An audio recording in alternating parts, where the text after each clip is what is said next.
to the MMA Roadshow, episode number 174. My name is John Morgan. Cole Coffey is not with me this week up in Calgary, Alberta, Canada. But that's all right because I have two fine replacements sitting next to me right now, tapping into a couple of award-winning Pabst Blue Ribbon, ready to talk UFC on Fox 30. Alvarez versus Poirier 2. The young Mike Bohn, MMA Junkie Zone. How you doing, sir? Very good, very good. Nice to be back in Calgary. It's kind of a little bit of a full circle. My first UFC event as a credentialed media member was the first trip here, and now here we are again. First one. That's awesome. All right, and Calgary Zone and the Post Media's Danny Austin. Yeah, man. And we should say, not only are you here, we're here with you. We are in your living room. Yeah, and I wish that I had better lighting, to be honest. I never realized that my lamp situation was so poor until we were all sitting here and it's raining outside, just a little dark. But you have lamps, they just don't have bulbs in them. Is that kind of what's going on? Yeah, I mean, I could tell you my lamp situation. There's two of the lamps in this room. I just kind of was walking in the alleyway and they were back there. Someone was throwing them out, so I just picked them up, and I just never bought light bulbs for them. So I got a lot of lamps and no light. That is fantastic. Yeah. That is prime Danny Austin right there. All right, fellas. Well, let me ask one thing before we dive into MMA, and there's plenty to talk about.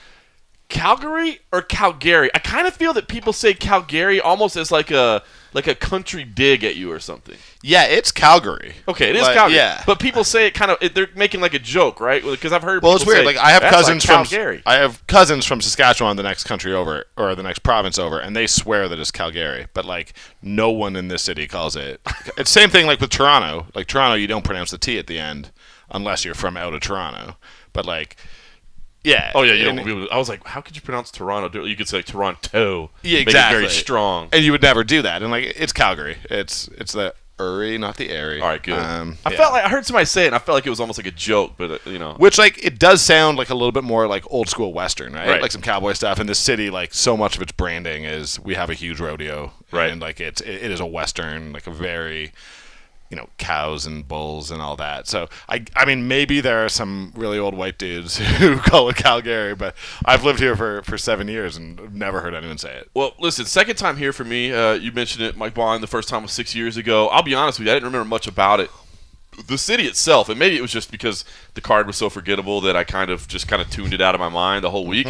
I do remember we went to a Stampeders game for a little bit, but I didn't remember much else about it. But I gotta say, staying at your place, Danny, you live close to downtown, just north of downtown, basically. But right on, there's a beautiful river that goes right by downtown. Yeah. Man, there's people out jogging and walking and boating and doing all kinds of stuff. Mike Bohn, you and I just went out there and shot a video preview that people are going to see on MMA Junkie. But I gotta say, I mean, listen, it's hard to overcome Vancouver. That's one of the most beautiful places on earth. You have to tell me twice. Toronto's a nice city. It's like, I always say people get mad, but I always say it's like a clean New York, basically. You know what I mean? But, hey, not bad here, man. Nah, man. Cool. Calgary's a good city, and, like, the one thing I'll say about if you want to compare it to Toronto, Vancouver, I would be paying 4 times the rent in either of those cities. So Calgary, like, it's the 4th biggest city in Canada. Does it have, and I mean, Calgarians are going to get real mad at me. Calgarians? It's Calgarians, but it's Calgary. I know. The second I said it, I was like, I'm going to have to pause this sentence. It's not Calgarians. That's true. That does sound dumb. But, yeah, like, look, does it have, like, I don't want to say culture, like the art scene necessarily that, Toronto has? No. Vancouver's just a beautiful city from top to bottom. One of the most beautiful on earth. Absolutely. But there's a lot here, and it's a good city. It's 1.3 million, so it's not that small. Yeah. The downtown is relatively vibrant. We haven't actually left the one area that's like very corporate that I don't really ever go to. But no, it's a good city, man. I love it here. I've lived here for a while, and if I didn't love it, I wouldn't live here. We're hearing ticket sales. Ticket sales pretty strong is what I think. I know you. I think you think we're a little disappointed. I mean, it's at the Saddle Dome. I think the official is the Scotiabank Stadium. Scotiabank Saddle Dome. Okay. Yeah. So it is Saddle Dome is the official name. What we're hearing is probably 11,000 to 12,000 tickets by fight night, but it is a fight night. So to me, I thought that was pretty solid. But you seemed as a local, you seemed a little disappointed. What's weird is, like, there was a sense of excitement from the start when this card was kind of announced, especially when Poirier and Alvarez were, and there hasn't been a fight card here in a little while. Like, Western Canada has had a vibrant MMA scene for a long, long time. Maybe not quite what Montreal has. There's not a massive gym here, but there have been fight cards here. Like, I thought we would sell out for some reason, and I mean, it is the middle of the summer, and we've talked about this. So would that be like 16,000, 17,000? Yeah, first one did 16,089 for a $4.1 million gate. Jesus. Yeah, like they are serious when they say that, like, this is an important market. It's not the hugest city, but like only a couple hours away is Edmonton, which is like, it's very much a hub for Western Canada. So I thought it was going to do better than that, but I mean, having talked to UFC people this week, they're not necessarily disappointed in that number. I think that's the level for a fight night. I guess they don't look at it so much as just market to market. I think they're like, this isn't a big pay-per-view. It doesn't have massive payroll attached to it. Although, I mean, I imagine the payroll will be pretty decent. I mean, it's a good card, but And I mean, for me, like, if it was just Alvarez Poirier and a bunch of garbage, I'd say, hey, 10,000's great. Like, do that. But like, Jose Aldo's on this card. Like, Joanna's on this. Like, this is a really good card. Yep. And they're like, the two local fighters who are fighting are popular. I mean, like, people know Hakeem Dawodu in Calgary. Jordan Mean, like, the Mean family is very important to Alberta MMA. Like, I thought that they really did a near perfect job booking a card that was never going to have a superstar. I mean, this is just not a big enough market for that. Right. So I don't know. I mean, I guess I'm disappointed because I wanted the absolute best. Right. But the UFC doesn't seem to be. Sounds like they're pretty happy. Interesting to note, too, I mean, I think most people know by now, but Saturday night is Dana White's birthday. It's his 49th birthday. And we did kind of talk to some people that said, like, Dana was very involved in the matchmaking. I guess they were kind of trying to determine, what fights were going to go where. And then Dana made the decision, like, you know what? That's my birthday. I owe it to Calgary. I promised them that I was going to fix everything. So you know what? I'm going to go up there, and I'm going to be there that night. And as soon as he decided that he was basically going to make it his birthday card, I was told that basically, like, the top 4 fights were done, like, instantaneously. And they were like, yeah, that's what we're doing. That's what we're doing. Like, I'm going to make it a night that I have fun with. It's too bad the second Abu Dhabi card wasn't on his birthday. But I do think I think he delivered, and I think him being here. I mean, we know it. Like whatever opinions I have on certain things Dana White does, I know what he means to the MMA fan base. Yep. So him coming here is on some. Big. Yeah, it just says, like, hey, I care about this. The UFC cares about this, and I think that's a good message. There's no one who would have been more critical if I didn't think this card delivered. Yep. And even if every fight is bad, they booked a card that there's no way that you're right. If it ends up being a repeat of the first Calgary card, you can't say it was their fault. Like, on paper, it looks fantastic. All right, we're going to get all into the Calgary card, but of course, we got to get to the big news, right? I mean, we knew it was coming. It wasn't a surprise, but Conor McGregor today, as expected, probation, anger management, he's free. I mean, it's all done. Nobody thought he was going to do jail time. Anybody that listens to this show knows, of course, we told you this all along, and it doesn't take a genius to figure it out. Rich people don't go to jail. But I did want to ask you guys, I mean, any surprises off? Because I will say this, I was surprised today, I guess, to find out that the guy's going to have no criminal record whatsoever. I guess it's called a violation in New York, and he's not even going to have a criminal record. I found that a little bit surprising, that you're not even going to have like a blemish on your mark. But I don't know, Mike, when the whole thing got announced, we were all expecting it. We all knew what was coming. But was there any part of it that bothered you or surprised you, or did you think, well, this is where we were going? Yeah, I figured it was where we were going. I mean, I don't know too much about the U.S. legal system and particularly how it works in New York, but I didn't think he was ever going to see the inside of a jail cell. I thought maybe there would be a significant fine of some sort, but, it seems like he'll probably be paying a fine of sorts and having to repay these fighters that he injured in the incident. He did have to pay back the bus company. I don't know the particular figure of what that was. Like, I think like $10,000 or something. Yeah, like so that. Things like that. I mean, nothing really surprising. And I imagine, like, to carry off your point about the, having a mark on your criminal record, I imagine that was a huge part of, the plea agreement negotiations, because as far as I know, as someone that's kind of looked into U.S. visas before and stuff, you are, it's hard enough to get one, period, from another country. To get one when you have a criminal record, and not just from your own country, but a crime committed within the United States, I think that might almost, That's eliminate a good point. I period. mean, they probably might have been like, what? You want us to do 30 days in jail? We'll do 30 days in jail if we don't have anything on our record. Like, well, I mean, that kills it all for Conor, right? Like, if I think that's what the reason, I'm sure Dana, like, to say, we're not thinking or talking about anything with Conor's next fight until this is figured out. Probably not true, but the reluctance to, like, announce anything or something like that, because you don't know what's going to happen. Yeah. Like, at worst case, if they didn't allow Conor to come back in the United States to compete, that changes the entire complexion of his career. Like, how are you gonna, make the paydays off what this guy can bring you fighting, in Canada or Brazil or Europe or whatever? So, like, I imagine for him, the huge sticking point was just not to have anything interrupt his travel and ability to fight in the States. Should say, by the way, I did reach out to the UFC for comment this morning after everything went down, and I made it clear, hey, you guys said we're gonna let the process play out, and then we're gonna weigh in. And I reached out through PR, and they said, hey, we got nothing at this time. Dana is going to be in Calgary, as we said. It's supposed to be here tomorrow after the weigh-ins. Of course, we're sitting down Thursday night to record like we always do.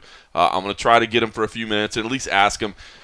I mean, listen, I guess it all depends on how we're supposed to hold his feet to the fire. I mean, Dana is just going to say, hey, we let the legal process run its course. They decided that there was no crime here or that there was a misdemeanor, and we're not going to punish somebody that's been dealing with a violation, right? I mean, are we supposed to then be like, oh, Dana? I mean, here's the thing. If an NBA player, and I think we could, if LeBron James, because Conor McGregor is the biggest star, and that's true. Yep, that's a fair comparison. Threw a metal dolly through the bus of another team and hurt a bunch of NBA athletes, he'd be suspended by the league. He'd be suspended forever. It would be no, Conor shouldn't just, regardless of the legal implications, Conor should not just get off the hook for this. I think he's going to. Right. I understand why he's going to. I think we're going to get a massive fight later in the year.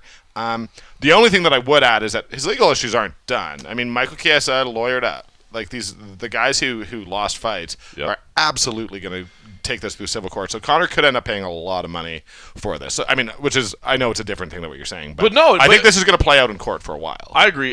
Should say too, Michael Chiesa is here, cornering Austin Arnett. I did reach out to Michael Chiesa, and he said, "Look, love you. I'll go have a beer with you tonight, but." No, I'm not commenting right now, and fair play. I mean, he's got ongoing litigation, so, of course, why would you... It would be crazy for him. It would be crazy. Yeah. So that's a smart decision. I think Steve Morocco actually reached out to Ray Borg as well to get his take, because he's the other one that we know, a fighter that has pending litigation as well. And I have heard that Ray's... I haven't heard specifics. I've just heard that it's not going, his healing process isn't going as well as it should.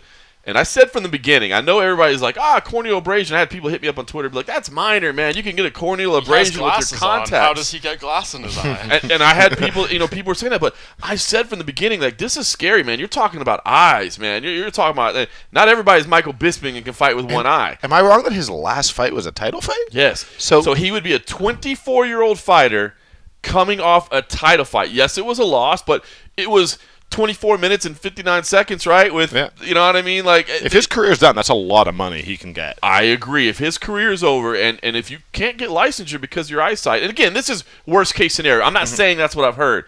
I just have heard that he's not back, and we know he's not scheduled for another fight, right? I mean, Kessa's already had another fight. Yeah. So there may be something to that. Again, Ray is admittingly not one to talk about this as well. So, and those are the two kind of, I think, most out there, but I could be wrong. I think Rose has some pending litigation against them. I may be wrong. I think there's some employees. There was an employee mentioned today in the restraining orders. So you're right. The legal process isn't done, and I am kind of interested too. There's this kind of restraining order, notice of protection, I believe is what they called it, against two fighters, and again against one UFC employee. I do kind of wonder how that affects the fight, how that affects, how does that affect UFC operations? So it's going to be interesting. All right, immediately, so we're this news happened. We kind of expected the news, but obviously our job as reporters is to start trying to follow the story, right? Kind of move it forward. So I did reach out to Habib's team for comment. We have been trying to talk to Habib all week. If anybody wants to know why there's not been any Habib interviews, the UFC PR has been put him on lockdown. He is doing a Q&A Friday. Of course, he's in town too. He's not even staying at the Fighter Hotel. Is that right? Well, I mean, he can't be because I've seen every other team. That's right. I haven't seen him. I haven't run across him. He's here to corner Islam Makhachev. We do know he is in town. I think he came in Monday or Tuesday, so he's been here for a while. But right away, as soon as I landed, I'm like, hey, just, can I talk to Habib, preferably Thursday afternoon? Because I wanted to get Habib's first reaction, and PR was like, nah, bro. He's doing a Q&A on Friday. We're keeping that one for ourselves. Stream numbers. Yeah, we need this. And I was like, okay, well, I guess I can respect that. But I did reach out and get a message from his team this morning. I did get a comment, and he said, great line, of course. He said, listen, I'm glad he didn't get in jail because then I can't punish him. Tell him to come up to New York. And we'll get it done in November. And then he had the great social media post. What was it? Just hashtag send me location. Send me location. Referring back to that awesome footage where he gets off the bus. Still some of my favorite UFC footage ever where he's like, why all this? Just tell me time. Tell me location. Like, gangster. All right, so we have an idea that that's the fight that's going to be next. So it certainly could be the biggest fight in UFC history. I think it is. But everything we'd heard was it was going to be October in Vegas. Now you got Khabib saying, let's do Madison Square Garden in New York. I'm guessing maybe that's just Ramadan's over, right? So yeah. Okay, Ramadan's done. So, he's got to be training. So I don't think it's a timing issue. I guess if he's angling for Madison Square Garden, it's probably just because there's so much support up there. There's a lot of Russian support. Yeah, it's been amazing. We've seen it. Yeah, I imagine you do it in Vegas. The Russians, from what I've seen, they're not going to travel en masse like we've seen with the Irish for Conor McGregor. I mean, when you go to a Conor McGregor fight week in Vegas, it's a whole experience in itself. When you see, all those Irish people drinking and dancing at 4 a.m. in the middle of the MGM Grand Casino floor, like just stuff like that. Like flooding the strip, and not by the strip, I mean the actual street, Las Vegas Boulevard, stopping traffic. And I'm sure he wants to do it on his terms. From what I've heard, Conor isn't particularly eager to go back to New York to fight. Not only is there the issue of what happened, potential licensure there, all that stuff, and then the taxes that are very high there for someone with his payday in particular. So I imagine Vegas seems like the most likely location, but who knows? The UFC in some part gets what they want, maybe more so than what Conor McGregor wants. I don't know. Yeah. That's an interesting thing to see. But Danny, you were actually told on record, right, that Conor doesn't want to fight in New York. I'm not going to say who told me, right? But I was told. Okay, so it was off record. Yeah, it was in a conversation. Okay. I was told specifically that the taxes will prevent him from fighting. If he's going to have to give up basically half of. Well, especially now, he needs that extra half to pay back all these people he's hurt. Well, and I think too. Okay, so that's kind of inside information. And then if you step back and let's say we didn't have that inside information, if you just kind of look at what's happening, right? Like we've heard nothing about the October card, right? There's not even a single fight announced or rumored for it. Nothing. But we've seen the Madison Square Garden card get stacked with amazing fights, and now they're talking about Adesanya and Brunson. They're chirping a little bit. So we see. So it would kind of make sense, right? Because if you have Conor and Khabib on a card, no disrespect, but you really don't need any. I think that's going to be a one fight. That's going to be a boxing card, right? It's going to be a one fight card. And again, I guess that kind of sucks to say that because that'll disrespect whatever 10 other fights are made. Risky move, though. That would be the downside. Love the guy, nothing but respect for him. But I think Conor McGregor famously called him a pullout merchant, and this guy has had to withdraw from some fights. So, do you want? We know Conor from his experience; he will fight anyone, but. Has he gotten too big for that stage? When you're on the come up and you're challenging for the title, and Jose Aldo pulls out. And then, Rafael Dos Anjos pulls out. You're going for things there. Right. I guess you're going for Khabib's title, too, and they could always make an interim belt, something like that. But I think he's kind of outgrown that situation a little bit. So, if I'm the UFC, I definitely want to have a little bit of support on a Conor McGregor card. The only thing is that if you're going to spend the money promoting a card around Conor and you don't got much left. It doesn't matter. If one of them falls out, you can have the greatest UFC card in history. You spent money to get 2 million views realistically. Of course. 2 million pay-per-view buys. So, does it actually matter? You can have the greatest card in history. If one of those two falls out, you're not getting 2 million. So okay, now here's something. All right, this is kind of off the charts here, but all right. Now I had heard that they were considering the option, and again, I've heard that likely it's Conor Khabib. That's the fight that makes sense for everybody involved. But I had heard that they were considering the possibility of Conor and Georges St. Pierre, which would be a huge fight as well. Wouldn't have the tension, you know what I mean? And until they get on stage. But I'd love to see that. The press conference would be great, just because I'd love to see how Conor would agitate GSP. So here's something. Okay, this is all right. Now this is not quite tinfoil hat stuff, but GSP is a guy that doesn't get out of shape, right? So could you just say, "Hey, George, do us a favor, stay in shape. If one of these guys falls out, you're the guy." Because that would be a replacement, right? If on a Monday of fight week, you were like, either guy goes out. Either you end up with with Conor versus GSP, or I mean, would Khabib versus GSP be a big fight? Yeah, I think so. I mean, I think any fight involving Conor McGregor or GSP is a big fight, but that's a tough sell to GSP. I mean, that guy he's someone that puts a Hover lot around 155 just to be safe. I mean, not even that, just like, and to get to 155 for the first time. I mean, he is the type that he invests a ton of money into his preparation. He, goes true. big. He makes sure he's absolutely prepared. That's and to true. be like, hey, if you want to pay him, $1 million to be a standby, okay, maybe he'll do it. I was going to say, yeah, exactly. I was going to say, like, George, do me a favor and I'll pay you $1 million just to, like, be on standby no matter, like, that's a possibility. Look, I think that Nate's the one who you would have on standby. I genuinely think Nate would be the one who, like, George, why would George do it? There's so much legacy stuff there that's, like, at play, but, like, Nate is the one who, hey, you're the backup option. And I mean, dude, if you were going to do it with Nate, like, couldn't you just almost say from the beginning, like, by the way, we have Nate on standby, and he's going to be training as well. He may not get a fight, but, I mean, I know that sounds bizarre, but because you are right. I mean, this literally is the biggest fight of all time. I mean, the rivalry between these two, what we saw unfold in Brooklyn, legal processes, and then you just put them against each other, Irish against Russian, striker against grappler, big flamboyant talker versus quiet, lethal, mercenary. I mean, he was also quietly quite funny. He's great. He's so sharp. Yeah, he's so sharp. I mean, when you say biggest fight in UFC history, I don't think that it's, like, that's not hyperbole. Like, that's legitimately all you have to do is show the footage of, like, you said it, him stepping off the bus, but also, obviously Conor, and, like, I want to see it. There's still that part of me that, like, forget all this fight reporting shit.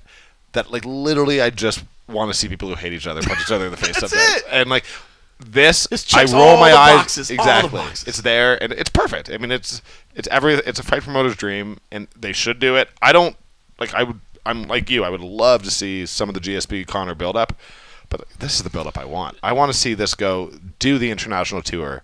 Make me feel like it's 2015 again. Yep. Just do the whole thing. Yeah. Don't get me wrong. I definitely, if I had to choose, I'd way rather see Conor and Khabib over Conor and GSP. And I mean, you're talking about, we could possibly see both. I mean, if Conor or some sort of combination between those three, I could see GSP being very interested in the winner of that fight, regardless of who he is. I think GSP, he wants the big things. He wants stuff with value, and he's even kind of dropped some hints here and there. Khabib is 27-0, 11-0 in the UFC. I think George St. Pierre would relish the opportunity to give him that first one on his record. Yeah. Let's talk about how this affects UFC Calgary. I mean, we had Eddie Alvarez versus Dustin Poirier in the main event, which both guys believe is a number one contender fight, and had Conor had to do some jail time, or had Conor had to, had there been some delay in the hearing today or something like that, it may very well be a number one contender fight. So let me ask you guys, I mean, we talked to both of them today. Give me your impressions from their point of view. Give me your point of view. I mean, does it make you care about the fight less? Do you feel like there's less on the line here now between the two? I mean, I don't know. Mike, how do you feel? Because we got to see the guys yesterday before this happened, and then we got to see them today after it happened. How did it change them, and how does it change you? Yeah, it definitely takes a little bit of zip off it, but it's still such an amazing fight that, like, once I see them in the octagon together and I'm watching it, like, I don't care about any of that stuff. I'm not thinking about when they're in the middle of a crazy slugfest or a wild exchange, not being like, oh, the winner gets Conor McGregor or something, or like, it gets a title shot. Like, I'm not considering any of that. So, like, the fight itself is, nothing can take away from that. But yeah, I mean, it's I feel a little bad for these guys. I mean, they got a little spotlight stolen from them. Yeah, a little bit. It's just, it's unfortunate, but you never know. Like, they could still. I think Dustin Poirier made a good point today. He's like, I'm still getting that shot next. If I have to wait 6 months, that's the case. Khabib and Conor fight in October, and say GSP is just out of the picture for whatever. The winner of that, March, April, like, that's not unrealistic at all. That's not a terribly long wait for either of those guys. So I think you go in there, you win this fight, you make a huge statement. I mean, if they go in there and, the chances of this happening seem incredibly minimal, but if, they lay an egg in there for whatever reason, that all goes away. No one's really talking about that. But if they go in there and someone gets an extraordinary knockout or a great fight like we saw the first time, yeah, I think they're right there. They're part of that discussion. They could be that person on standby if the fight falls through. There's some possibility there, but I mean, it's just classic Conor McGregor. Before a big fight week, it kind of takes a little bit of the shine away. So crazy, right? And Conor, it just every time. And this wasn't even like something that he tried to do. Like, just worked out in his favor. Like, timing wise, they scheduled it that week, so right before the fight. Well, and I mean, to echo what Mike said a little bit. I mean, look, if Khabib if he beats Conor, like, I 100% believe that the winner of this fight Conor's not going to fight Eddie or Dustin. Right. We know that. Right. So he knocked them both out already. He knocked them both out, and why would he ever give someone that opportunity when he can go chasing the biggest paycheck available? Like, Conor's always going to go for that, and these guys are not that. What bums me out is, like, I think about when Ortega, like, knocked out Frankie Edgar, and I was like, oh my God, he's got the title fight. I can't wait.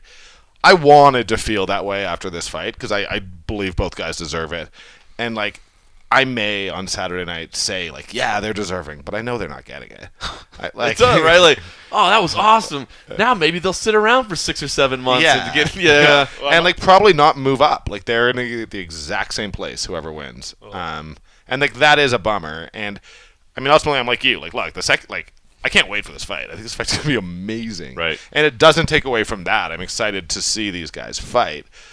And I think this is the best lightweight fight of the year so far. I mean, for sure. But yeah, I mean, I can't act like it's more significant than it is. I just want to say, I tweeted out last night, and I'm going to throw this on the table. The complex answer to the whole problem, which is, again, it's fantasy land.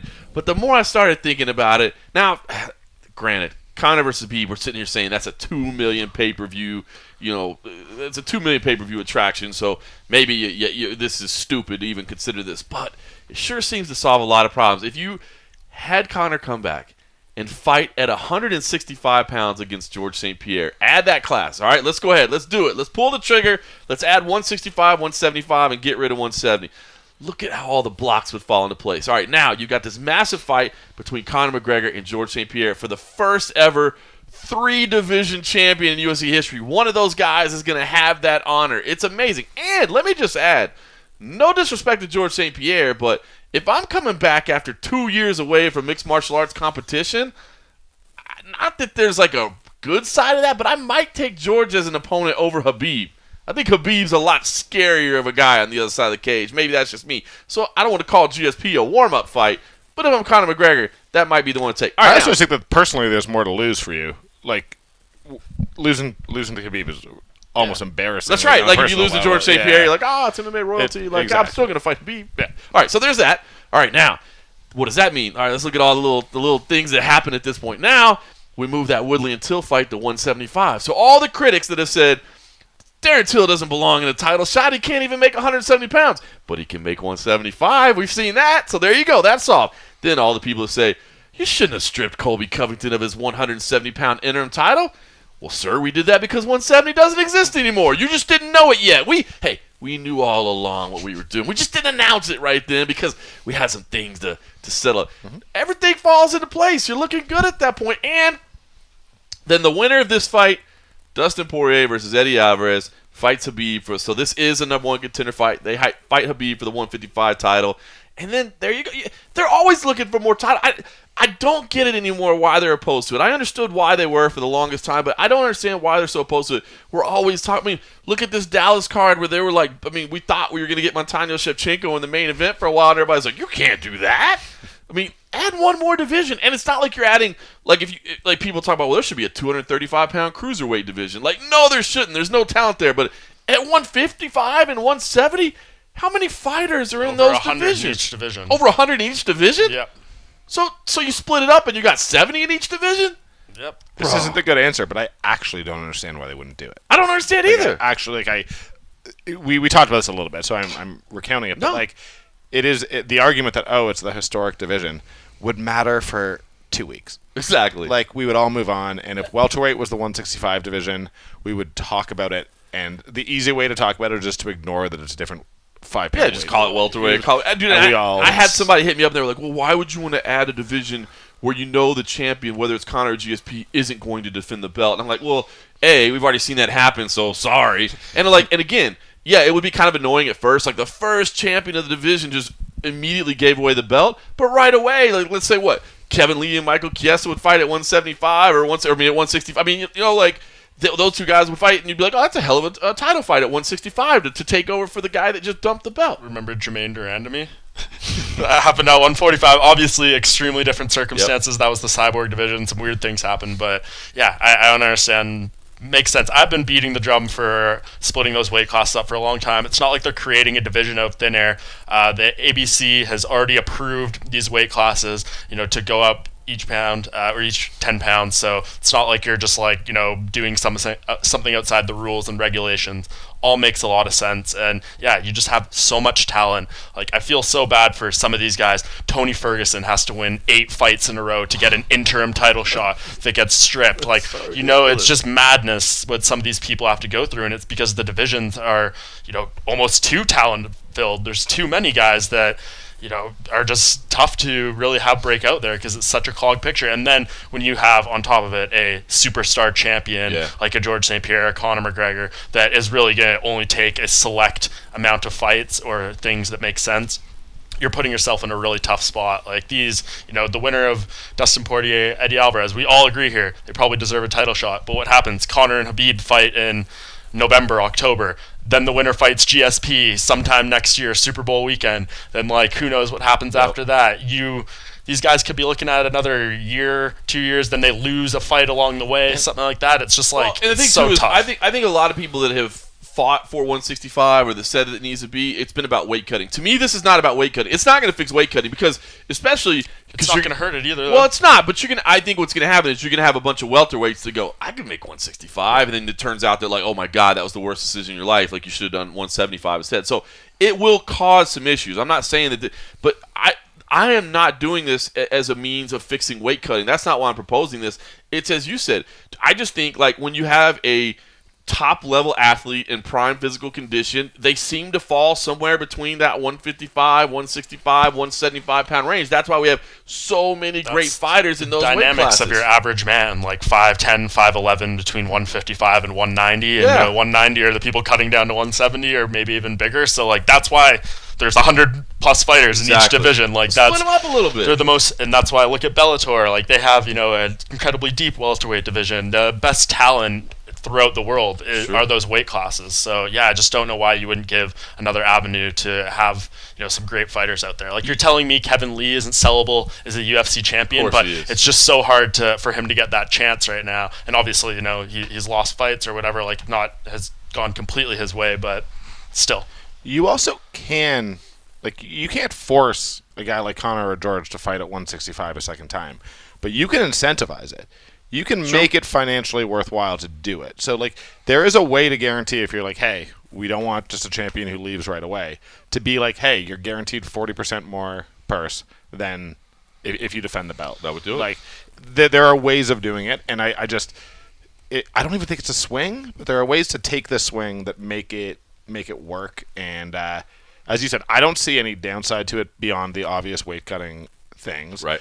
But I actually think that it's as good for the weight cutting as bad, so it's kind of I agree. It's a wash on that. I don't think it's a negative. I think it's a wash. It's not positive or negative. And you have all of these people, and you talked about Kevin Lee. That's a perfect example of why you would do this, because it allows those people some time to shine. It gives them Nate space Diaz too small for welterweight, too big for lightweight. There's so many guys we could go through that make a lot of sense to be at that 165. 175. I think that's a little more interesting, maybe a little more challenging there, because Danny and I, as you brought this up last night, we took a look at the top 15 middleweight rankings, and we couldn't find one guy that we thought maybe Kelvin Gastelum, with being the exception, maybe Robert Whittaker, who, he's a champion, could be a champion at 185. There's basically no one. I'm okay, that's the guy who would cut down. So I think right there you're seeing mostly 170ers who are maybe this is a bit too much. Tyron Woodley, being an example. I have a new lease on life in this weight, and they could go up there. Can't make 165, 175 is perfect. So you're just giving them more options, which, is a bad thing in some way, because you're always going to have the guys who lose 3 in a row and are I need to do something different, change it up, change weight classes. That's always going to happen. But even at 170 going down to 155, they're still going to try that because it needs to happen. How many times have we seen it? Anthony Pettis, et cetera, et cetera. There's so many examples. They also want two title fights on every card, yes, and then 3 occasionally. And I have a lot of friends who probably only started covering the sport to support me, and then but they will write me every week and be should I watch this fight? Be honest, my wife doesn't really want to. Right. or my husband doesn't really want to, whatever. And they actually don't probably have any idea what weight class the title is being fought in. And I don't think it makes any difference. I agree. You just get an extra. It gives you a little bit more leeway in that regard. Get that extra title. I agree. All right, listen, we do need to get to UFC Calgary, but before enough fantasy talk. Yeah, enough fantasy talk. They're not going to listen to us. We just fixed all the problems, Dane, and listen to us. All right, I do want to get to UFC Calgary, but before we do, there was another very interesting moment this week, and it was Nick Newell fighting on the Contender series. I was not there. I had already flown here to Calgary. In fact, we all watched it together on Fight Pass. But our man Cole Coffey is back in Vegas. He was there. He experienced it, and I know it was kind of a powerful moment for him, and it's still jarring. It's been a while since we've seen Nick in the cage sometimes, and it still catches your eye a little bit. So I wanted him to kind of talk about what it was like at the Ultimate Fighter gym, and then I wanted to ask you guys as well, and then we'll talk about UFC Calgary. But first up, it's Cole Coffey from back in Vegas. Thanks, guys, for tossing to me here in Las Vegas. Yeah, the Nick Newell fight. It was crazy, man.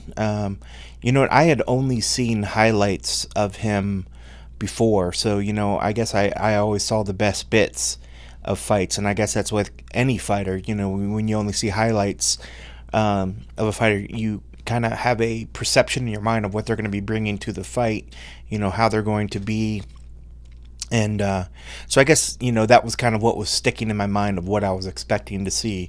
When we saw him the day before when he did his interview after the weigh-in, he talks the talk, man. He carries himself wonderfully. This is a young man that I call him young man. He's like 31, but me being in my 40s, everyone below that is a young man. So this young man, he's such an inspiration. When you see somebody that was dealt something in life and overcomes what a lot of people could probably decide that I'm not going to be good enough. I'm only destined to be this or this or this, and he's clearly shattered any boundaries that have been set for him, and he pushes himself and he excels in an area that, myself and many other individuals would fail immediately at.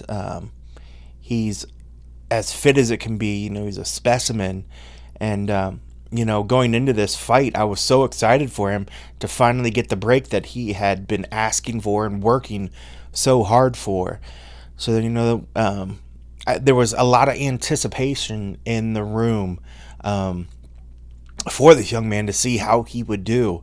And, his opponent coming in and had a big camp as well, with the whole Team Alpha Male. So we had Uriah Faber there, and they actually had quite a bit of people there to support him as well. And you can kind of hear that as the fight went on, and when it eventually ended, there was a large eruption of his own fan base. So kudos to Mr. Munoz on his fight there. But getting to the fight, being my first time watching it, you start to watch the fight and you're immediately just wondering, how's he going to do? What moves is he going to display? What's he going to show? Because again, you only see highlights, and I'd see submissions, I'd see these great kicks, and when the fight first started playing out, there was it just seemed a bit off. I don't know if it was the lights or just so much buildup in the week. It just seemed, but sometimes too, fighters are slow starters. Some guys just need to take a few shots in the head before they finally get all the cylinders going, So I initially thought, maybe that's it. Maybe it's just taking him a second to get going, He was working the leg kicks. Great, man, he snaps those legs, and you can see the damage that was happening on Munoz's legs as the fight was going. He was getting marked up on both sides of his legs. So Nick was doing a great job of peppering up his legs, but when they got into some of the clinches, and this is the part where after it started going on, I couldn't watch it like a regular fight, and I kept trying to tell myself, just watch it like a fight, don't look too much into it. But, the first time watching him fight, I kept wanting to look for how he was using his second arm. How was he defending? What was he doing with it? And were there deficiencies in the sense of how he was able to defend himself, or lack of being able to get out of certain moves, or the lack of being able to maybe secure a move without the second hand to finish a move with. And one of those instances that really kind of got me thinking that, man, there's just a difference of something going on there. And it wasn't so much the skill, but just the ability to pull off the move. There was a point where Munoz had his back, and Nick was able to separate and pull the hands apart and then kind of spin out of the move. But as they were spinning out, without having, he put his arm up to block, but without having the full range to block an incoming shot, Munoz was able to hook him and get a nice little shot in on the break. And I just felt like, man, those are one of those things that if opponent knew that, hey, he probably not going to have a good shot to block this shot coming in on a break, because he's going to be using how he's separating. I mean, guys with two hands, granted, a lot of times miss this, the block a lot of times as well. But so I started paying attention to things like that, and I was trying to not do that and just look at a fight, because I felt at that point I was watching it more for that, instead of what great things were happening. I was starting to pay attention to things that he wasn't able to do. And the reason that I guess I was thinking about these sort of things is that at a lot of the lower level organizations, he has all the skill in the world, that he was just dominating dudes. He was getting finishes, and things were always going, maybe not always going his way, but going his way. But then when you got to a higher level, it just felt like you're going to start finding athletes that are going to have strategies to go against what areas that you might not physically be able to do, just for the fact that there's a lack of a second hand to help complete maybe arm locks, or maybe to help pull away. When you're going in for a choke, he's in a sense only has one arm that he can pull away to try to separate the hands. So it got to a point where I don't know, this sounds wrong, and I just, as I was watching that night, and I tried to send a message to John, I was like, John, I just don't know if I'm enjoying this fight. And I say that because I guess I went in with so much high anticipation and so much eagerness to see him perform, that I was so pulling for him. And then when I felt he was getting distressed a little in there, and you could see that he was getting frustrated, then I in turn started feeling frustrated for him. I'm the kind of dude, if I watch some movies and things, and the one character is maybe getting picked on or something happens, I get upset, and it felt like that was playing out watching this fight. I wanted him to be able to do things that weren't working out in the fight, and I just got to this point where I was like, I wasn't sure if I was having fun watching it. And granted, this is not about my fun level or whatever, but just speaking about the emotions of what I was feeling watching this. But I gotta say, man, even though there were moments where I felt that the fight wasn't going his way, the whole time he was pushing and putting so much heart and effort into it, that, I mean, the guy is a complete inspiration. What he's able to do and what he pushed himself through, and seeing the emotion in the post fight when he was going through, he had worked so hard to get to this moment and wanted that that dream ending, which in this case would have been a chance to perform at the highest level against the best guys in the world. And I think for a lot of us, we felt that heartbreak as well. I commend him on coming back into the back and talking to us. We all came to see the show and wanted to see how he was going to do, and I was glad that he came back and gave us the time. And it was a little tough. I felt so bad for him afterwards, because the shot didn't work out how he wanted to. But I have all the complete confidence that this guy is going to go back. He wants to look at the drawing board, and see what areas he can work on. And if anything else, maybe, look at the areas where there mistakes made, were there things that they could have did better, or does it get to the point where, you did things right, but, there are certain areas that when you maybe get to a certain threshold, guys are going to be able to use, the parts that aren't there for you against you. And that being seen, if you don't have two hands to defend against a choke, or if you don't have, and Grant, he's been in chokes before, he was able to get out of it in this, and he actually was really slick getting into some of the jiu-jitsu moves, and he actually had that choke on in the third round, and I think everybody in the room was holding their breath, hoping that he would get that submission, and and then at that point, I wanted to see if it was enough to get that contract. I would hope that it would have been, because I know a lot of times we talked about whether, was this good for the promotion, because, it was kind of a no-win situation in the sense where, if he got beat up bad, would people say, man, you were throwing him to the wolves? Or if he does win, you might have somebody come out of the woodworks and say, oh, man, you're just trying to make a spectacle, which what it was a guy that had worked his ass off that wanted to get a shot at the big show. They gave him his shot, but it just came up short, and but it was great, man. It was a lot of heart, and I have the utmost respect for what he showed out there. And I guess it was just, maybe it gets easier, as I watch more fights, but just that very first fight, I found myself watching all the things that normally I probably wouldn't pay as much attention. I guess when you watch a fight and you watch a guy and the guy's getting behind him, he's putting him in choke, you just assume both hands are going to go up and try to take that try to take the hands down, two hands against one, that's the best way to go, right? And then knowing that somebody only has one hand to attack the hand that's, the strong hand that's choking, and it just, man, you just have all the respect in the world that somebody's able to even get out of that, knowing that really only has half the possibilities there to do it, and I don't know.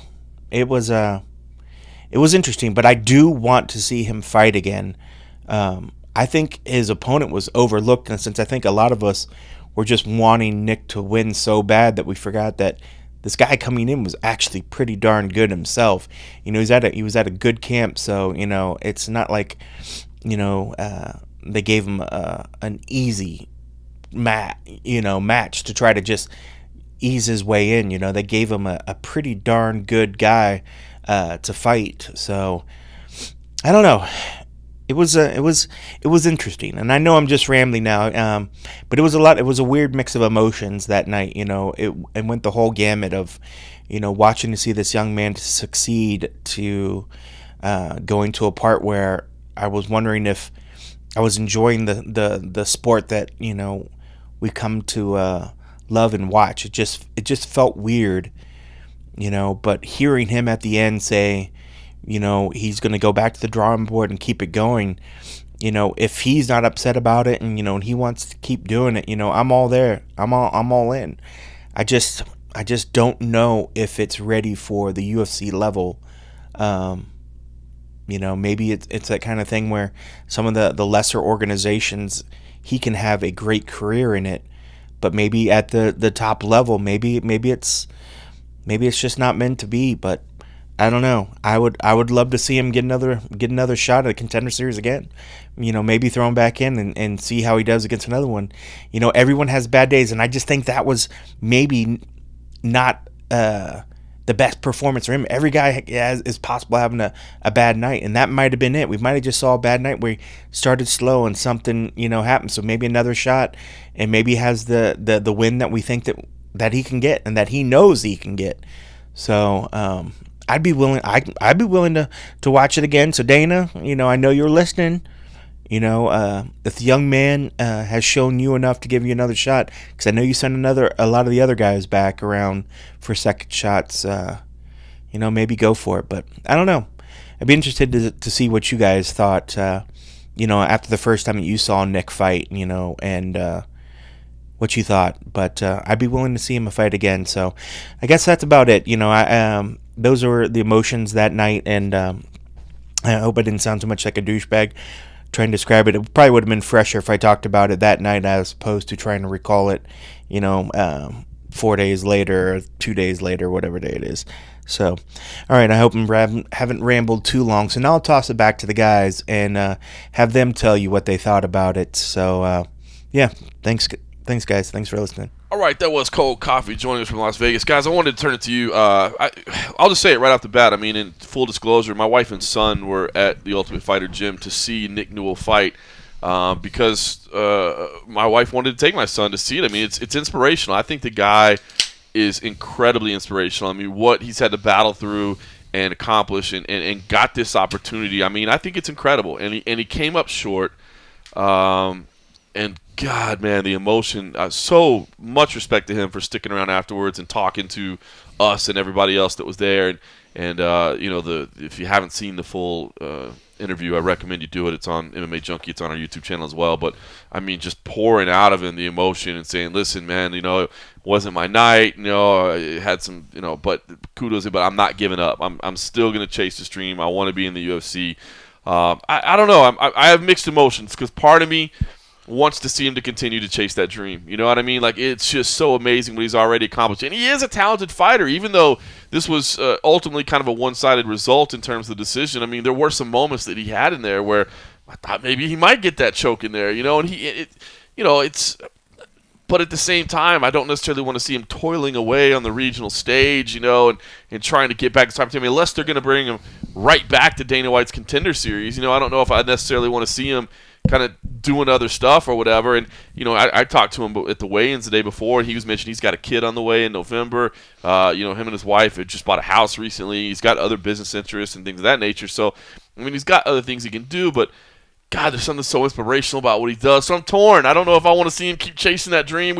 We didn't get the fairy tale ending the other night, but at the same time, like, I still don't feel like it was bad. Like, I am so proud of him for getting there and do that. What was your takeaway, Danny, from the whole situation? I think it was similar to you. I don't know what I want or need Nick Newell to do, but I did, like, when we were watching on Tuesday night, like, my genuine emotion was just like appreciation that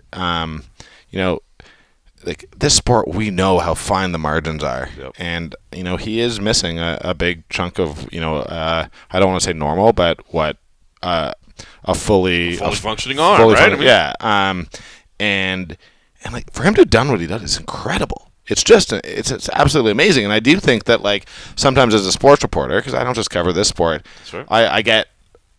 I miss those things, and I miss those moments where I should just, like, kind of sit back and just admire what an athlete goes through and what they have to, put themselves through on a day-to-day basis to reach this level of performance that is just, so far beyond what, any of us can even imagine doing. And it was incredible, and I was inspired, and I was just like, it was a can't-miss moment. Yeah. Frankly, I do think he's probably good enough to beat some UFC fighters. Yes. I think they gave him one hell of a test. Yes. And I don't want to limit what I think he can do just because of his disability by any means, because he's never allowed that to happen. So I won't do that. And I won't say, hey, stop fighting, because you're not going to – I don't think he's ever going to win the UFC title. But, God, it was cool to watch. And, I mean, I can't imagine – you and I talked about it, but, just – the reason why your wife brought your son there was because she wanted him to know that, like, you can overcome, whatever's put in front of you. And it sounds cheesy, and, like, I feel like as reporters often, like, we're a little bit jaded and cynical about this stuff. But I really was.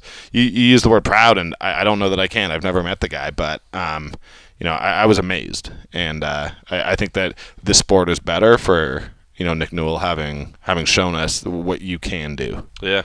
Mike, what about you, man? I mean, it's a tough spot to be in, right? I mean, if you were advising him, he said, I'm gonna continue to chase this. I'm gonna continue to chase a dream. I mean, where does he go from here? Did he just not execute that night? Is it simply that, his limitations are ultimately going to keep him from being at the highest level? What advice would you give him? I mean, they gave him a tough fight that was, a very hard stylistic matchup for him. And I mean, I guess if you're going to be in the UFC, there is no easy fights. You're going to fight a lot of wrestlers and stuff. So like, I guess it was kind of, if he can't get through that, how many people? And I guess we'll see how good Alex Munoz turns out to be. Apparently not good enough to get a UFC contract on that night, but still, I don't know, man. Like, it was a little bit interesting to watch, just seeing, because we've seen Nick Newell lose. I mean, we saw him lose to Justin Gaethje. It was a little bit of a different fashion. This was drawn out over 3 rounds. Right. We saw him trying like every last trick out of his bag. He had a near choke, it seemed, in that 3rd round. He was bloody. He was beat up. So like, it was a little bit like it's not like he just got flash KO'd or something. Like, it was a pretty thorough loss. And if that's the end of his story, I think that's like a fascinating movie ending to his career. Like, if they're going to make a movie on the guy, like, you can be everything you want to be and do it all the right way, but sometimes, dreams just still don't come true, which is like a sad life reality in some ways. But you mentioned him maybe being back on the Contender series. That probably means him being out a year. I don't think they're going to squeeze him in on another show, nor do I think he would be medically cleared with, the cuts he had and stuff like that. Right. So I imagine if he wants to keep this going and like get another shot on there, I don't think they're gonna, even if he wins 3 in a row over the next 8 months or something, they're gonna call him up to the UFC. Like, I think they want him to go through this process. So maybe he gets another shot next year, possibly, if he really wants to put through that effort. I mean, he's saying this in the immediate aftermath when his dream is dashed away and he's crushed. Like, it would be good to follow. Emotions were high, man. You could see him battling back tears. Yeah, so it was bold, man. It was heart wrenching to hear him. Yeah, so it broke my heart for sure. So we'll see. I mean, might be something good to follow up with in a couple weeks and see what happens when he's kind of reflected on things and had a chance to step back and maybe watch the fight, like he said. Maybe he's just convinced, this isn't for me anymore. It didn't go my way, or maybe he just puts his nose to the grindstone and keeps going. Like, at the end of the day, there's nothing. Nick Newell had a great quote. I think it was the interview with you. It's not my arm that defines me; it's my heart that defines me.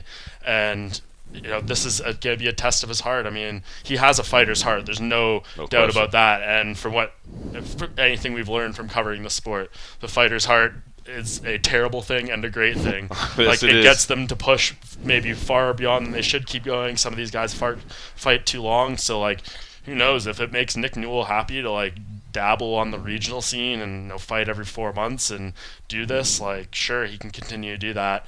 I don't get that impression though. Like he said, he wants this UFC dream so bad. So I don't know the conversations he's had with like UFC staff or Dana White or anything. Like, maybe they just said, this isn't going to happen for you, man. No matter what you do, like, you got your shot. This was it.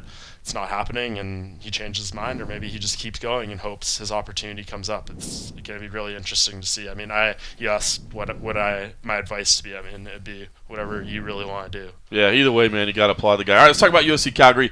Mike, you had some a great point earlier, because I mean, this is kind of, I think, a big 3 fights on the card. I mean, it's a great card overall, but the big 3.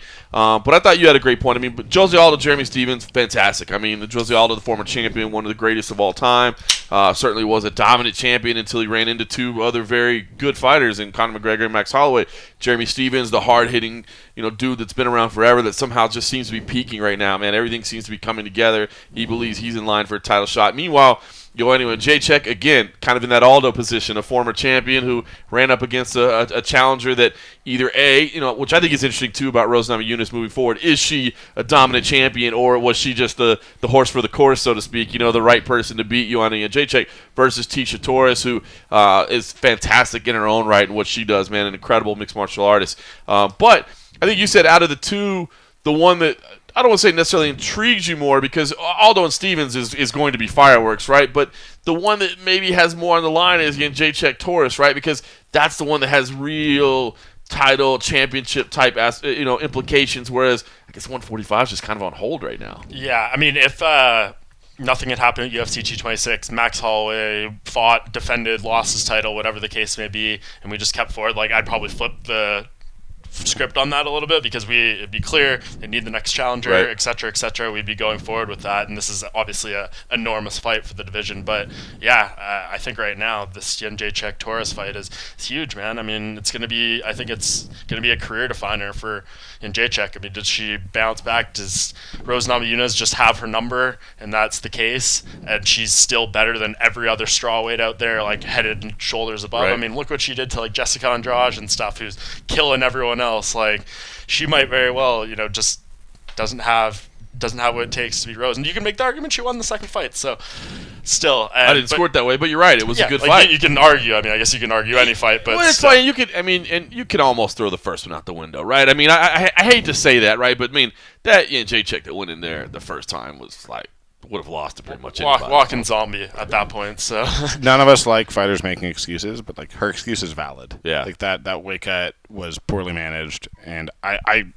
do think she needs to take some responsibility for that. Yeah, you can't blow it off, but Yeah, but like if you're that looking was at not handicapping, a fight you can almost write it off. exactly. Yeah. Let me ask you too, because it's an interesting position, right? What if Joanna does come out there and just absolutely starch Tisha Torres, who is a phenomenal martial artist that has always kind of been on the rise? I mean, what the hell do you do? I mean, can you go back to Namajunas again? I mean, you can't, right? it's such a tough one because your other number one contender fight clearly is Karolina Kowalkiewicz against Jessica Andrade. She thoroughly beat both of those women. So I And don't running really those know. rematches back doesn't make any sense, like with her either, Yeah. right? Yeah, Right. it's a really, really hard spot. I mean, I think the best advice is just, you got back on track at 115. She said today, this isn't my natural weight. I'm not a natural 115er. I'm a 125er. And like, yes, go make the move to 125. But why- Finally do it, and then go from there. And you have the win to cap it off. If there's ever an opportunity, say Rose loses the title in her next fight or something after that, you leave the door open. You're coming off a win at 115. But now It's not a bad idea, right? Like I left my mark. You keep my placeholder here at 115. Like I'm going up to 125 right now, but keep my placeholder at 115. But For her, why- I know. Oh, sorry. Go ahead. Why did Dana, like, she says that it was a conversation with Dana where they, like, agreed that she would go at 115. Why? What you're saying, like, if she is just, I would argue that she might be the best strawweight in the world. And Yeah. I think she might beat, all of the other women, like, more of the other women than Rose does. But Rose beats her, Right. like, She has so far. yeah. But there's no way that Dana knows. I mean, maybe I'm wrong in this, but why like, would he not want her at 125? well, what I was gonna say is like Shevchenko beat her 3 times in Muay Thai. Yeah. You think there's anything to that Dana's like?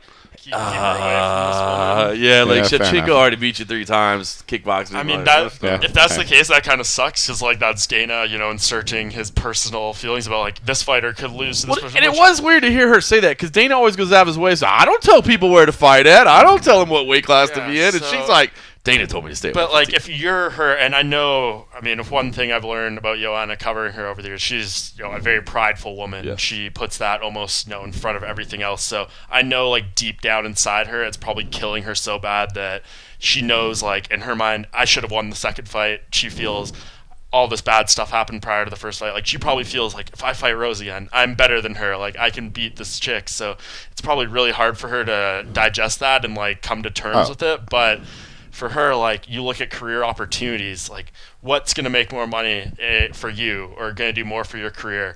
Going up there and fighting, sorry, Nico Montano, I'm not trying to disparage your chances, but you're Nico Montano. We all assume Valentina Shevchenko is going to win that fight. Yeah, no you go up disrespect. there No and disrespect, You, but you yeah. go up there, and maybe she'll shock us all. And if Nico Montano wins, I think Joanna should be jumping at the bit to go out there. But still, That would be so bad. Like and people just keep taking turns moving up to fight Nico. But like for her, what's more Starches advantageous? people. That fight we've all been talking about for a long time against Valentina Shevchenko, the opportunity to become the first female to have titles in 2 weight classes. Right.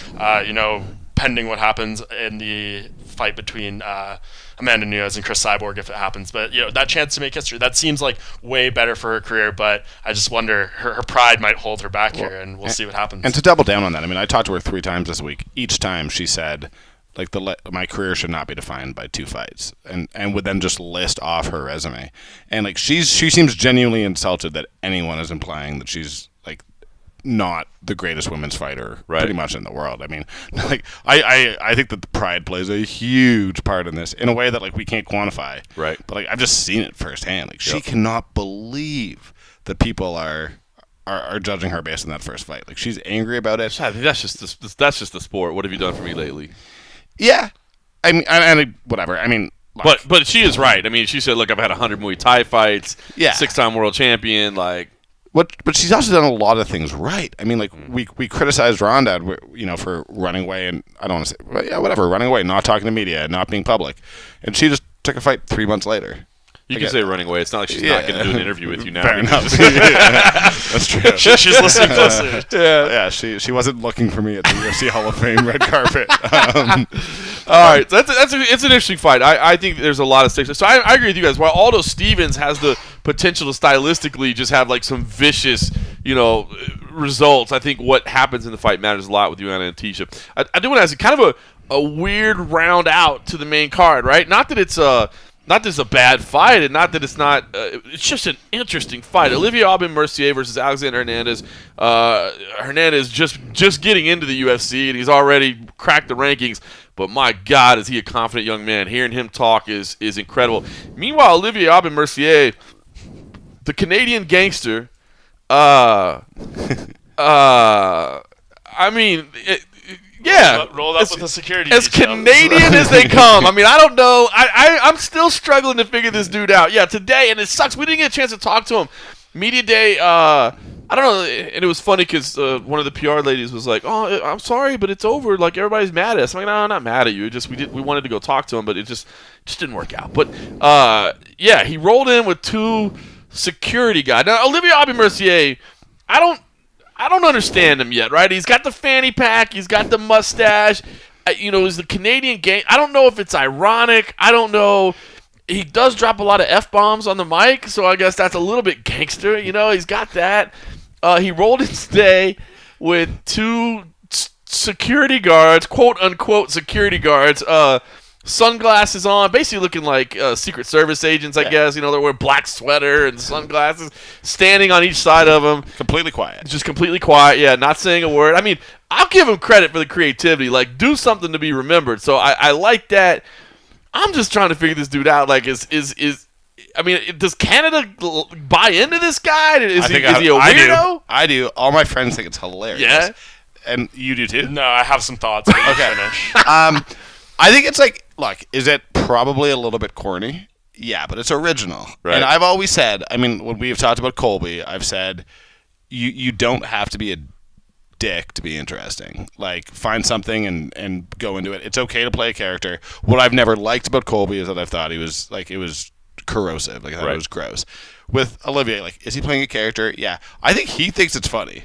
Like, I very much... He's just enjoying himself, He's basically? just enjoying himself, and, like, the mustache is ridiculous. And he told me a whole story about how someone stopped him on the street and said he looked like a porn star. And he was like, it made me believe that I could do anything. I just think he's having fun, and it's so harmless and like so goofy and all that. And it completely works for me. And like there are things that I don't necessarily like. Him showing up in the cowboy hat. He is from Quebec. We are in Alberta. They are very different provinces. Yes. And that was absolutely him playing to the Alberta crowd. Okay. And being like, I'm not just French Canadian. I'm also howdy y'all. Exactly. Right. Yeah. And I mean, I love it. And I legitimately look, I think Hernandez is really good, so I don't know how this fight goes. I don't want to make a prediction. I haven't seen enough of Hernandez to know where his faults lie. But I also think Olivier is really good. I think we can be talking about him as a legitimate contender very shortly. Well, and you said if he wins here, you'd like to see him headline the fight night in Moncton. So Moncton is, for the record, I don't know how many hours. I've done that drive once, but it's very close to Montreal as well. Like Moncton, New Brunswick is a lot of French Canadians. He is a French Canadian. I actually think that if you're gonna be picking a Canadian and being like, hey, we got to have someone headline something for the first time since Rory McDonald, he's the guy, especially if he wins this fight. He's lost, once since he lost the Ultimate Fighter finale. I think that if you look at him physically, he's a specimen. He doesn't seem to have bad weight cuts. I think he's as close as we come to a legitimate title contender among male Canadians. All right, so from Danny Austin, like Calgary kind of hippie-ish guy, to Mike Bohn, Toronto hipster, What's your take on Olivier Aubin-Mercier? That's true. I mean, so I remember first seeing this guy on the Ultimate Fighter Nations, and then I covered. I believe it was my first solo event that I ever did for MMA Junkie. Was the Tough Nations finale in Quebec City. And I remember I screwed up the weigh-in shots, but that's neither here nor there. Anyways, he was like beloved. People were talking to me about him as like they thought of him as the next George St. Pierre. They're like, this is the guy Holy who is shit. the heir apparent. Like he has everything it takes. But I was like, I didn't really see it. Like I saw him on the show. He had some good wins and stuff, but he just didn't really have much personality. His English wasn't nearly as good at that point. He seemed very shy. He was obviously a lot younger, and I was like, "What are people talking about here?" And like, then he goes out there and he loses to Chad Laprise, fairly enough outside of his natural weight class. He's Right. one of those dudes fought up, dropped down, and he's been great at 155. So that's been following him. Like I've done TriStar Media Days. I've seen him there. I've done some other events he's fought on, and like this question keeps coming up, like the GSP comparison. And all that. And I think for him, the best thing he could have done for his career, goofy or not, silly or not, whether you find it corny or not, he has separated himself from that narrative now. He is Like for his you own to even say that to me, I'm like, how the hell would you compare those two people? Yeah, I mean, I think you looked at him as like a young, raw prospect Right. and like all this stuff, and I think this is like right at the cusp of GSP's, the beginning Yeah. of his hiatus and stuff. I'm just saying So he's done such a good job of diversing himself from that. Like it seems bizarre to me to even make that. I haven't heard it in a while now, and I think he's done a very good job of doing that for himself. So whether you like it or not, I just credit him for doing that. He has built himself into his own thing, and who knows how people will take to it, whether he becomes a quote unquote star or whatever. But on the opposite end of the coin, talked to Alexander Hernandez today, and he dropped a quote basically being like, I'm the next star in the UFC. Like, I'm an original. People are going to find out soon that I have, like, the personality, the fighting style. Like, he announced himself today as, like, the next UFC star. He said this company needs stars in the lightweight division, all this stuff. And we haven't seen enough of him to know if that's going to be the case yet. But the point he made is, I'm an original, and at least Olivier Aubin-Mercier is trying to be an Also, original. just to add another Hernandez, to be clear, I was really impressed with Hernandez as Yeah. well. He also, one of the last questions I asked him was just, about the state of the lightweight division. And what I love that he said was he was like, I'm not worried about anyone who's been around. He's like, they do not understand the new generation. And he's like, it's not just me. He's like, the guys who are going to beat me are coming up behind me. He's That's like, awesome. And it's been a while. I like that. I like that attitude. He's got an I like edge that. to him, man. Yeah. He's not afraid to say, I'm a badass. I'm in your face. Dude. Yeah. I like it. This fight's going to be good. Jordan Meehan versus Alex Morono is the feature prelim. I just, Danny, kind of want to get your take. Is Meehan kind of an area guy, if you will? Lethbridge, I believe, is the name of his hometown. I think it's a couple hours or an hour and a half. Couple hours. Yeah. But he's kind of MMA royalty, I guess, in this area. Him and his family have done a lot for MMA in this area. I just want to get a take on Jordan because a dude that started so young, right? His body, he's still a young guy, but his body has a lot of miles on it. He quit for a while. He came back. I worry about that when guys walk away and come back. Give us a scoop. I mean, is he back because he needs to be? Is he back because he's an interesting guy to read? I mean, Mike sat down and talked to him earlier this week. I was running the camera all week, so I was listening to the interview. But he's very just kind of happy-go-lucky and what, you know what I mean? His goals are just knock people out or Yeah, whatever. I so- was like, what's the big picture? He's like, finish people. I'm like, okay, great. All right, that's it. So I don't know. Give us your take. I mean, is the guy's head still in it? Is there a future ahead for him? I think it is. I mean, it's worth noting that he is 28 years old with 42 professional insane. fights. That doesn't happen anymore. No, it just doesn't. And I mean, one of my favorite, I assume it's MMA fans, listening. So if you're looking for something just to watch tonight, just go search Jordan Meehan and Rory McDonald because they're 16 years old. Like they are babies. That's and it's amazing. both of their first. They've got to be 16. I don't know how they're 16 and professional, but it's their first professional fight against one another. And like Jordan's fought probably 3 times more in crazy. the however many 12 years since.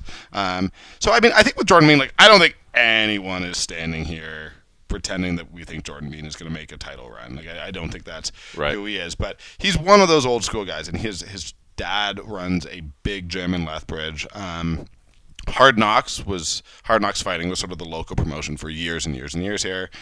Lee Mean, Jordan's dad, was the booker. When Jordan, retired, he was refereeing there. I mean, they are That's awesome. Like they are as ingrained in in fighting as you get, and he's going to have a guy named Justin Basra in his corner, who's a young bantamweight here. Like, they are walking without burdens, like, and no one ever said like, oh, you should go to TriStar. Like, everyone just understood that Jordan was going to be fighting in Lethbridge, and I don't know if that means that he's going to be more limited because he doesn't have all that experience. But like, he's a guy he's from where he's from, and he fights where he's from, and I love it. And he's also I think. I've said this before. I just like Jordan. No, he's a good dude. You just man. talk to him. He just doesn't come across. He just seems like a really normal guy. Which, given that he's been fighting his whole freaking life, like, you don't expect a guy like that to be normal. You expect him to be weird, and he seems like a nice guy. And for some reason, he told me he was just like, I'm just gonna go out and be aggressive. And then the next sentence was like, well, like, Alex's strength is he's a good counterpuncher. And I was like, well, like, shouldn't you maybe not be that aggressive? That's what I kind of said to him. And here's a stat for you. Jordan Mean, this is his first fight in 2018. Guess how many times his 51-year-old father has fought in 2018? Twice. Twice. He's one in 2018. Once wouldn't have been enough to ask the question. Yes, but he's still fought, period. His 51-year-old father, a heavyweight. That's a fighting family. It's enormous. Yeah, he's a big dude. Like, he's wild. Yeah, not fat. Like, he's just he's just jacked. Yeah. Like, and it's funny. Like, you'll see the two of them, and I'm like, I'm scared of Lee, and I'm not scared of Jordan because he seems like such a nice guy. But Lee didn't fight in the USADA era. No, it's kind of what we're getting at. I'm not sure I should say that. But that'll be a good fight. All right, I want to ask you to listen, Danny. Hakeem Dawodu. Fair enough. I mean, you kind of admit, like, it's hard for me to be impartial. Like, this is a homegrown guy. This is a guy I watched fighting Muay Thai, right, in 2010. Like, I'm still high on the guy. What do you take? I mean, after watching his debut, which ended in disappointing fashion, I followed his World Series of Fighting career. I mean, you and I had talked before. Like, I believe the guy has incredible talent. Of course, at the highest level, at the UFC level, man, you got to be well-rounded. I'm sure he's working on that. I doubt every day he's like, let's just kickbox some more. I mean, he does come from a striking background. I will say, even though he was choked out in his loss, like, it was an incredible choke. It was an incredible choke. I was impressed by the steps he took to try to get everything, all the escape maneuvers that you should take, he took. He tried. So it wasn't an uneducated, like, oh my God, why did he move that way? Why did he do this? It was just, the choke was incredible. So, I mean, are you still high on Hakeem? He's a tough dude to read, man. I interviewed him in England. Mike Bohn interviewed him this week. He basically looks like he hates you, and I couldn't see his eyes. He was wearing shades. Wearing sunglasses. He's it's like he doesn't want to be there. But he gave some decent answers. He did. But I don't know. Where's his head at, and where do you think his future is? I mean, look, I think guys get caught, and I think it sucks when you get caught in your first UFC fight. He got hit, and Danny Henry secured a really incredible submission. I mean, like, it just, if you watch the amount that Hakeem moves to get out of it, and he holds it, it's amazing. Yeah. That being said, I can't deny, like, look, you got on the big stage, you fell short, so there's a part of me that is nervous. I'm just like, there are just urban legends about Hakeem, and, like, I have no idea if any of them like are street true. fights and stuff. Just, well, like a Muay Thai or gym coach fights coming in from the States and sort of, telling guys, well, ignore that from Hakeem's gym. Like, don't. Hakeem's a Muay Thai champion, but whatever. And Hakeem just, like, showing up at the gym the next day to fight him. Nice. And like, let's get in there. Like, this guy fought so many times. And it's one of those things where, like, I think, like, Gokhan Saki, when he lost, I didn't feel as bad because I just know if you've actually fought in one of those sports where you fight once a month, right, you're used to losing. Yeah, you dealt with it. It happens. And I think Hakeem's, like, dealt with losses. That being said, like, look, I mean, he beat Steven Seiler, who's, recently won in PFL, I believe. Twice. Like, he's the number one seed, right? I believe so. I think he's tied. He has 9 points or 10 points, whatever. Hakeem is good. There's absolutely no question. But I imagine he's cut if he loses badly this time. I mean, I don't foresee that. If he loses in the first round again, I mean, perhaps. I mean, I think they give him one more shot. We'll see what happens, but.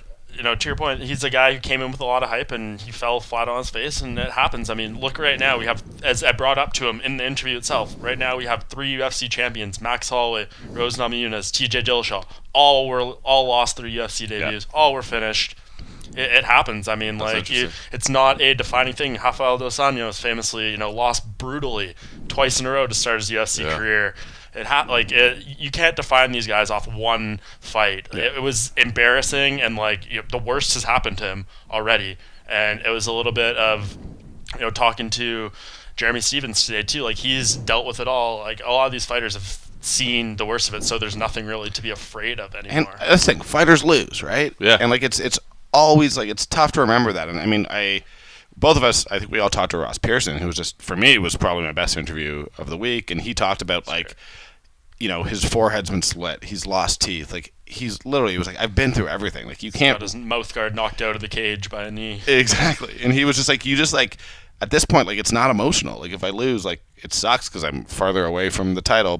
And I do think with Hakeem, he's a fighter. He is, even if he doesn't make it in the UFC, I've just known the guy for 8 years now. He is a fighter, and wins and losses happen, and it's a sport for him. He doesn't view it as a street fight, and I think he's going to come out. I don't know enough about Austin Arnett. I imagine Hakeem's just got to find his distance this time. It's just so hard. As you said, man, Mike, you laid out a couple of awesome examples there of people that overcame it. You guys know, man, we live around fighters, and I think from the outside looking in, sometimes you may think, man, fighters they're these undefeatable, man, they're the world beaters, and they walk around with their pride. No, man, they're mentally fragile. You know what I mean? As a whole, fighters are mentally fragile. And I got to think, man, unless you're the strongest of resolve, when you get to the UFC, of course, man, there's a little hair of doubt in you that, do I fucking belong here, man? Am I really, oh, my God. And then you get in there and lose, and you got to think you go back, and, yeah, everybody around you is like, hey, man, you tried to get out of the choke right. You did this, you know what I mean? But there's that little self-doubt in you that's man, mate, no, I don't belong at this level. These guys are better than me. These guys, they train at this facility. They have this background. Whatever, all those things that go through your head. So it is always interesting. First of all, I do think one of the best times to see a fighter to really evaluate who they are is between their first and second UFC fight. Because a lot of people don't really have, a lot of people train part-time before they get to the UFC, and then they train full-time. You know what I mean? Your debut on short notice, that's pretty much your only chance of getting into that's UFC it. now. I see, Series. I think when you see evolution in between that first and second fight, I think that's when you can really see what that person's made of and who they are. But especially when they've dealt with loss the first time, and then you see, how does their attitude change? How does their body change, to be honest with you? Do they take training? I mean, Hakeem doesn't have to worry about that. But, do they take training a little more seriously? Are they a little more muscular this time around? That sort of thing. So, something that I always like to do is, it's always fun to me, is watching a guy's second UFC fight and see how it differed from And the it is worth noting, it was strange that he went to SBG Ireland before that London fight. And I'm not saying anything against that gym, but it was weird just to, before your first UFC fight, just go somewhere where you're completely unfamiliar to train. I don't know if that makes any difference, but I think it probably does. All right. And just one final point. I mean, not just to Hakeem specifically, but just in the general nature of this conversation. I mean, it stuck with me. Art Davey said during his Hall of Fame speech in Vegas earlier this month, he mentioned something I think at this point, 1,900 or so fighters have fought in the UFC over the history of the company. And it's okay, you look at that 1,900, how many of those 1,900 ever win a fight? How many of those 1,900 win multiple fights? How many of those become a ranked fighter? How many of those become a champion level fighter? So, it is so hard to make it in the sport. I know, with the amount of events we see now, these fighters in our mind, unless, which is part of the problem in our sport runs now. Together. They're interchangeable in our mind, and we don't really think about this person trained this hard and did that. But it is such a hard sport to actually make it in, to let alone make a living, but just get on the UFC level where you're a Ross Pearson, and yes, you may never be a UFC champion, but you are a guy that gets enough opportunities to be in there for a long time. Even those guys are so rare. There's nowhere else where being the 18th best at what you do in the world is a bad thing. Nowhere else. And here it is. Yeah, here we are. Yeah, all right, listen, we spent a lot of time talking about Conor McGregor, so I just want to kind of burn through these. But listen, these fights are good, man. Cajun Johnson versus Islam Makhachev.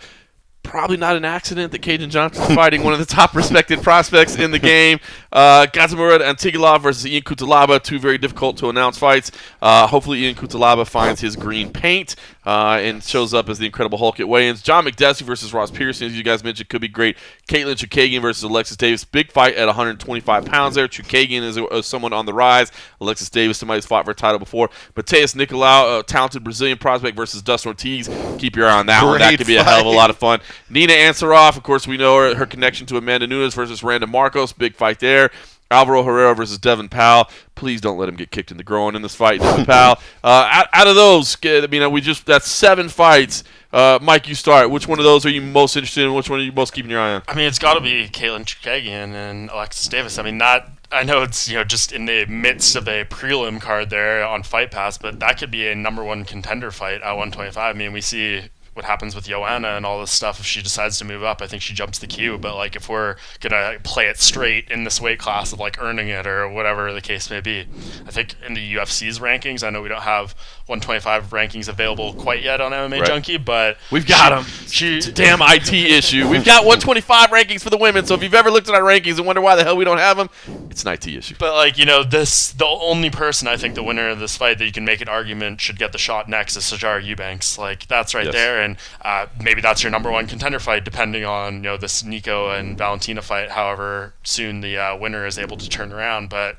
yeah, like this is high stakes stuff. Like arguably really in terms of title contention, aside from those top 3, that's number 1. Yeah, I agree. Danny, out of those 7 fights, which one are you most intrigued by? Whether it be personal emotion or stakes in the fight, which one are you tuned into? I will say that if Mike hadn't picked that fight, I would have done the same. But I actually, and I know that I'm in my hometown and probably just chugging the maple syrup right now, but I feel that's awesome. I do feel like this Cajun Johnson is a Makhachev fight. And in part, I mean, you guys, I actually didn't talk to Cajun this week. I didn't request him, and well, to be fair, I said I wanted all the Canadians, and Cajun wasn't fully made available to me. Bizarre. Scheduling conflict. But I do think that if nothing else, I mean, like, he's been brave in this, like, and I use the word brave intentionally. I mean, he has put himself out there as a guy who's not a huge star to try to get this union movement going. He's been fully willing to talk about it, and he's won his fights. And I'm quoting an MMA Junkie interview here, but he literally said, he was like, "They're giving me the hardest fights with not big name opponents." Yep. And he was like, "As long as I keep winning, they can't cut me." But he probably will get cut if he loses this fight. And I think Cajun has probably overperformed a little bit recently, but he's put that pressure against him. I think he's going to lose this fight. I do. But he's got to be a huge underdog. Has anybody looked at the odds? He's got to be a massive underdog. Yeah, I mean, dude, I mean, he has come a long way too. Like, he got melted in one of the worst knockouts on the Ultimate Fighter ever by Chad Laprise. Let me just give you the odds real quick before you lay that out there. Islam Makhachev is a slight favorite at -700.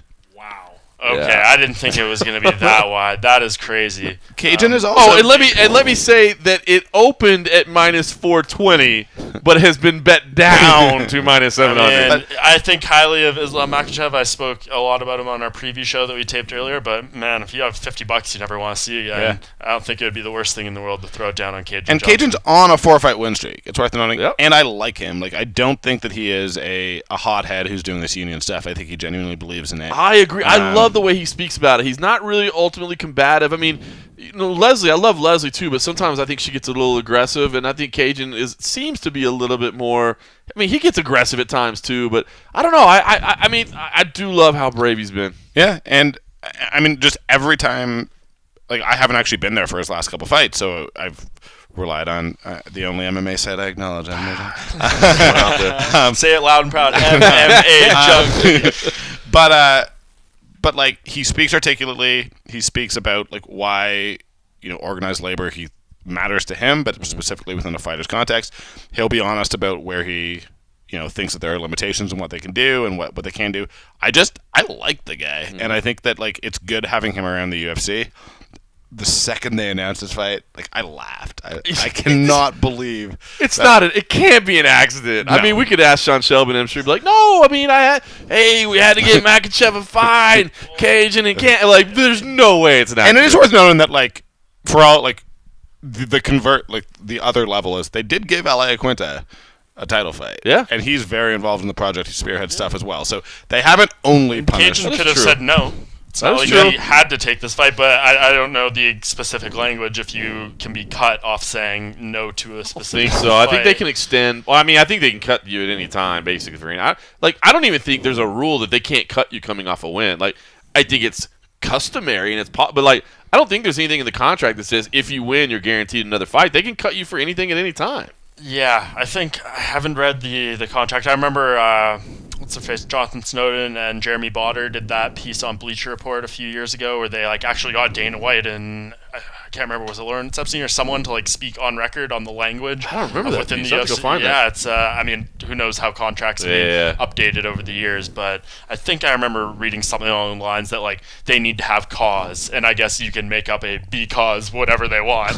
Like you can say whatever you want in that sense, but yeah, I don't know, and I think maybe that's the reason Cajun said in our interview, like, you know, they can try to illegally cut me like off this reason. I think he was very I think he wasn't misspeaking when he used that term. It's also known like Makhachev's not unbeatable. I might be wrong there. And he's been knocked out He's a not- minute and a half flat or something like that. Who finished him again? Was it, It is Adriano Martins. who Cajun Johnson knocked out. Yeah. So And, there like, you go. And he's beaten like Leeson MMA Tebow, math, Nick Lance, baby. and Chris Wade in those last 3 fights, which those guys aren't exactly like world beaters either. So He seems like he has all the tools, but like we don't know how good he really is. He's just one of those guys. It's too early, and I don't think even if he beats Cajun Johnson, that's going to be the one where we know how good he really is. Yeah. But he's on his way. You know, he's Khabib's one of his best friends. So and he's you asked surrounding me himself with the right people. You asked me what I was keeping an eye on, not what I thought was going to be fight of the night. So I don't think Cajun could be a Johnson is grinding getting affair. a $50,000. Could be a bonus out of grinding this affair, fight. but it is interesting. You got to keep your eye on it. All right, cool guys. Well, I'll tell you what, man, Conor McGregor took a big chunk of our time, so we got to wrap up because we're gonna go talk to John Anik, and we're gonna go talk to Not John Anik. Dominic Cruz. He's not there. He was delayed, so it will just be Dominic. Oh, is Cruz. that right? Just Dominic Cruz? Well, shit, not a bad mind to Dominic Cruz. Not at all. To go preview the fight, so we'll go talk to him and get him to break down some things, which will definitely be fun. I don't know if you guys heard, they got free booze there. I heard. So we're gonna go do that. Hopefully you enjoyed everything, and more than anything, thanks for listening.